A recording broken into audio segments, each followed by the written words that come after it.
when we cannot find a node in the interference graph with a degree less than k,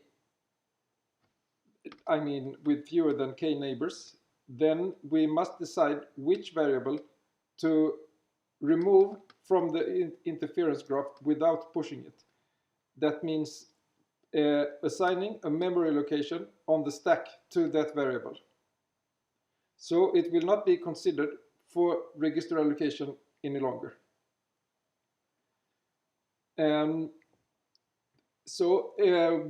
Each iteration of the shading algorithm, we either remove a node and push it on the stack, or remove it and forget it.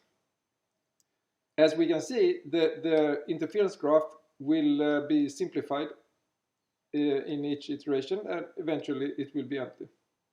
Okay, so when we decide which variable to spill, we consider the number of definitions of it, the number of uses, and in how big area, so to speak, of the control flow graph in which it is accessed. If it's used in a larger area, then it will occupy a register longer time and prevent other variables from being allocated that register, obviously. Okay, so we use a heuristic priority function to decide which variable to spill.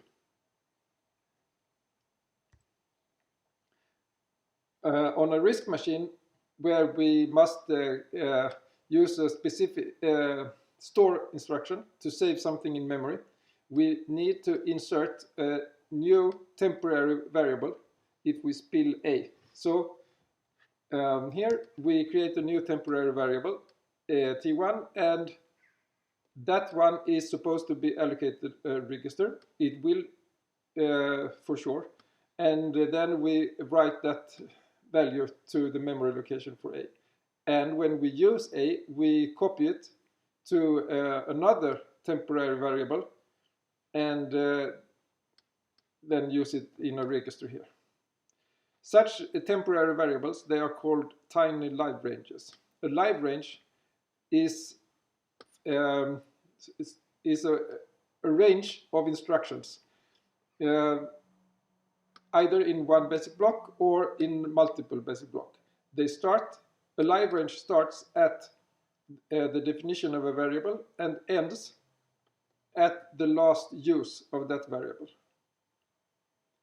So we, instead of saying either variable or compiler generated temporary, it's more convenient to say live range. So that's what we will use frequently.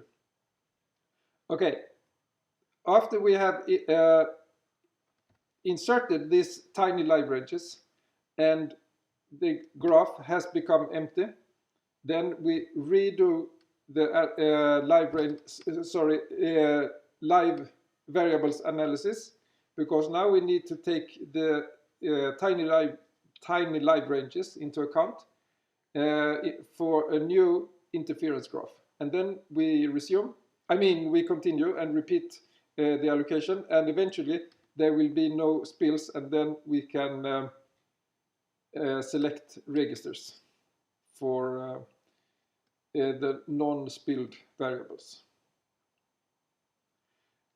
Okay.